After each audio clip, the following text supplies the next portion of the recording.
तो पिछली वीडियो में हमने देखा था कि काइडो से हारने के बाद लूफी को उडोन की जेल में बंद कर दिया जाता है और इस चीज की खबर हमारी स्ट्रॉ हैट टीम को मिल जाती है। तो अब एक्चुअल प्लान को जारी रखने की जिम्मेदारी हमारे बाकी बचे स्ट्रॉ हैट मेंबर्स के ऊपर है, जब तक लूफी को जेल से छुड़ाने का कोई रास्ता नहीं मिल जाता। और निको रॉबिन के थ्रू जो एक बैंक्वेट में गेशा बनकर जाती है, हमें वानो के दूसरे रूलिंग फैक्शन वानो के शोगन ओरोची को दिखाया जाता है, जो हर सेंस में एक घटिया, लालची और बस अपने बारे में सोचने वाला आदमी होता है। और उसने वानो की सबसे खूबसूरत कोर्टिजान कोमुरासाकी को उस बैंक्वेट में बुलाया होता है। इस बैंक्वेट के दौरान निको रॉबिन, ब्रूक, नामी और शिनोबू ओरोची के कासल को इन्फिल्ट्रेट करते हैं इंफॉर्मेशन कलेक्ट करने के लिए, जहां हमारे ग्रुप का सामना ओरोची ओनिवा बांसु से होता है।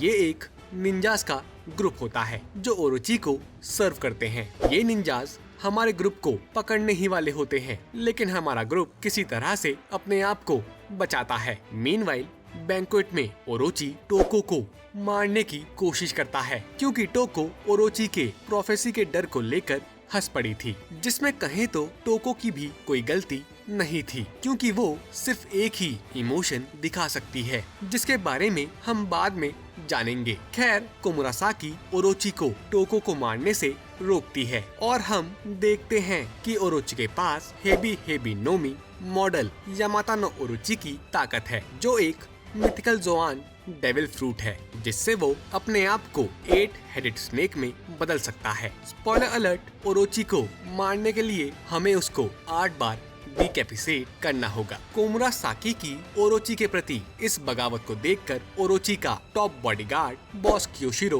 कोमुरासाकी को मार डालता है, लेकिन ये कियोशिरो की एक चाल होती है कोमुरासाकी की फ्लावर कैपिटल से भागने में मदद करने की। इनफैक्ट बॉस कियोशिरो असल में आकाजाया 9 का एक मेंबर होता है, जिसका असली नाम डेंजिरो होता है। और 20 साल पहले लॉर्ड ओडेन और लेडी टोकी की मौत के बाद डेंजिरो के अंदर रिवेंज की भावना इतनी बढ़ गई थी कि उसका पूरा फेशियल स्ट्रक्चर चेंज हो गया, और इसी बात का फायदा उठाकर उसने ओरोची के बीच अपनी जगह बनाई और वो 20 साल से किनेमोन और बाकी आकाजाया 9 का इंतजार कर रहा है। कोमुरासाकी की बात करें तो वो टोको के साथ फ्लावर कैपिटल से भागने में सफल होती है, लेकिन उसके पीछे एक असैसिन हितोकिरी कमाजो पड़ा होता है।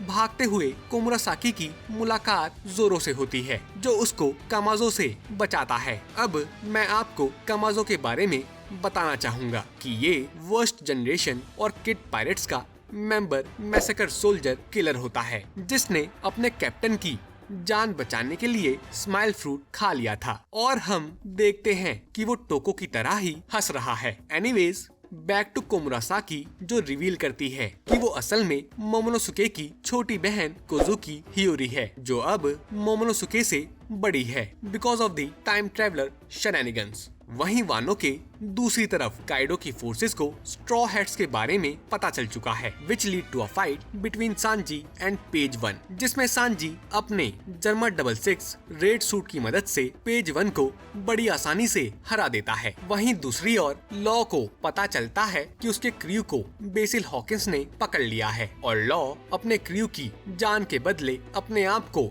सरेंडर करता है। लेकिन स्ट्रॉ हैट्स की परेशानी यहीं खत्म नहीं होती, क्योंकि वानो के बॉर्डर पर बिग मॉम की फोर्सेस पहुंच चुकी है, जो लूफी से होल केक आइलैंड के इवेंट का बदला लेने आ गई है। लेकिन अनफॉर्चुनेटली बिग मॉम की शिप को काइडो के ऑल स्टार का मेंबर किंग गिरा देता है, जिसकी वजह से बिग मॉम डूब जाती है और एक अमनीशियक बिग मॉम कूरी के किनारे एक टेरिफाइड टोनी चॉपर को मिलती है, जिसके बाद चॉपर बिग मॉम को अपने ग्रुप में शामिल करता है और वो उडोन प्रिजन के लिए निकलते हैं। मीनवाइल उडोन प्रिजन में लूफी और किड मैनुअल लेबर कर अपने आप को ट्रेन कर रहे हैं, जहां लूफी की मुलाकात ओल्ड मैन हियो से होती है, जो उसको advance form of ornament hockey, जिसको वानो में रियो भी कहते हैं, सिखाने का ऑफर करता है, जिसे सीखने के बाद लूफी के पंचेस काइडो को चोट पहुंचा सकते हैं और हमें पता चलता है कि ओल्ड मैन हियो असल में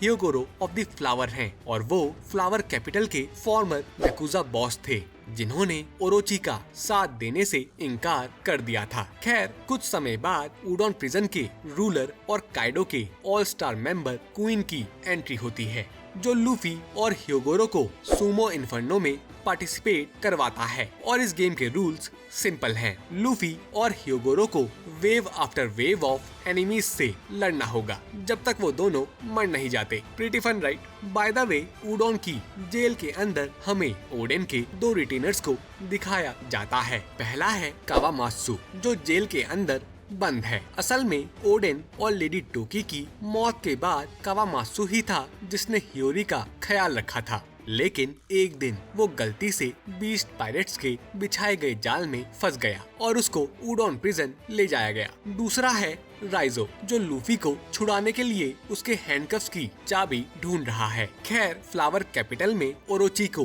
किनेमोन के सीक्रेट मैसेज का राज पता चल जाता है और वो कोजुकी के सपोर्टर्स जिनके पैर में क्रेसेंट मून का टैटू होता है उनको पकड़ना शुरू करता है। इससे हमें एक बात पता चलती है कि हमारी अलायंस में एक ट्रेटर है जो ओरोची को सारी इंफॉर्मेशन प्रोवाइड कर रहा है। एनीवेज कोजुकी क्लैन के फॉलोअर्स को बचाने के लिए एक इंडिविजुअल टोनायासु अपने आप को सैक्रिफाइस कर उस सीक्रेट मैसेज के कंटेंट को चेंज करता है और कहता है कि ये सब उसका सोचा समझा मजाक था ताकि वो ओरोची को तंग कर सके, जिसके बाद ओरोची उसको मार डालता है। बाय द वे मैं आपको उस सीक्रेट मैसेज के बारे में बताना चाहूँगा जिसको टोनायासु ने अपनी जान देकर चेंज किया था। तो ये सीक्रेट मैसेज एक लोकेशन थी जिस जगह से ओनिगाशिमा की रेड शुरू होने वाली थी। पहले ये रेड हाबू पोर्ट से शुरू होने वाली थी लेकिन अब ये टोकागे पोर्ट से शुरू होगी, ऐसा किनेमोन का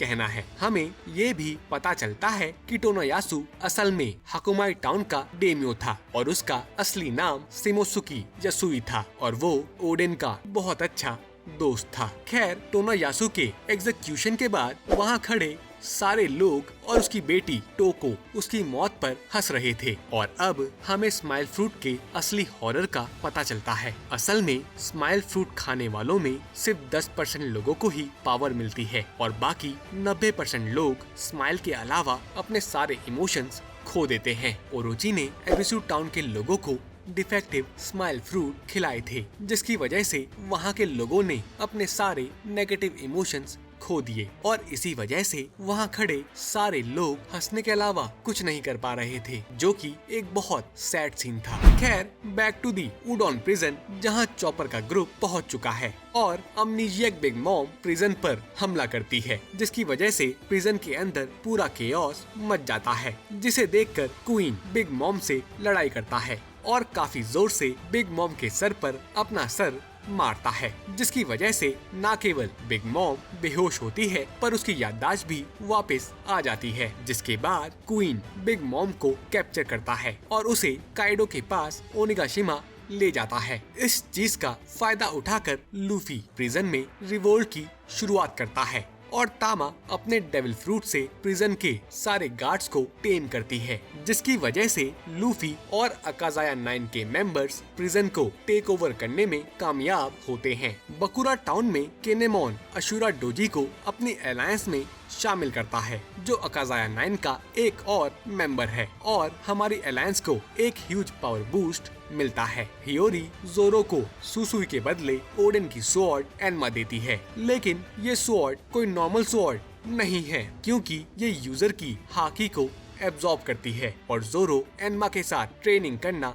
शुरू करता है। अब जो लोग सुसुई के बारे में भूल गए हैं तो मैं बताना चाहूँगा कि सुसुई सिमोसुकी रियुमा की स्वॉर्ड थी जो वानो का एक लेजेंडरी समुराय था जिसकी ग्रेव को गेको मोरिया ने चुरा लिया था और यही एक वजह भी थी कि ओनिमारू जो एक मिस्टिकल फॉक्स है उसने एक पॉइंट ऑफ टाइम पर जोरो की स्वॉर्ड सुसुई चुरा ली थी क्योंकि सुसुई वानो में बिलोंग करती है। इसी बीच उडोन प्रिजन में लूफी ने फाइनली रियो को यूज करना सीख लिया है और वो हियोगोरो के साथ ट्रेनिंग करता है। हमें ये भी दिखाया जाता है कि लॉ को कोई अनजान व्यक्ति जेल से निकालता है, जो हमें बाद में पता चलता है कि वो एक्स ड्रेक है। ओनिगाशिमा पर बिग मॉम और काइडो के बीच लड़ाई होती है और उस लड़ाई की शॉक वेव्स इतनी खतरनाक होती है कि वो बादलों को चीर देती है, जिसके बाद वो दोनों अलायंस बनाने का फैसला करते हैं। बिग मॉम और काइडो की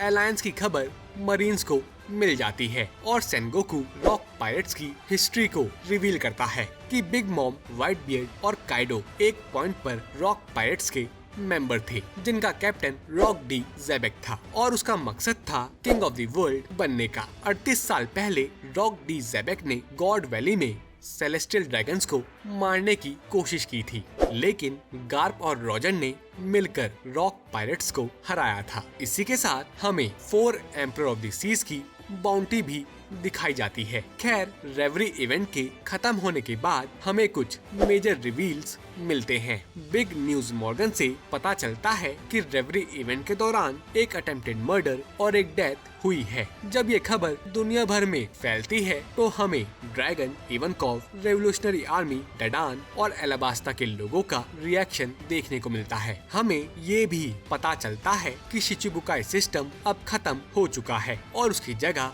वेगापंक के SSJ सिस्टम ने ले ली है, जिसके बारे में ज्यादा बताया नहीं गया है, जिसकी वजह से हर एक मरीन शिचिबुकाई को पकड़ने जा रहा है। हमें मरीन्स के एक सीक्रेट ऑर्गेनाइजेशन स्वॉर्ड के बारे में भी पता चलता है, जिसमें एक्स ड्रेक और कोबी मेंबर हैं। और इसी के साथ वानो एक्ट 2 खत्म होता है। अगर आपको ये वीडियो पसंद आई तो please like, share and subscribe और मैं आपसे मिलूंगा वानो एक्ट 3 में।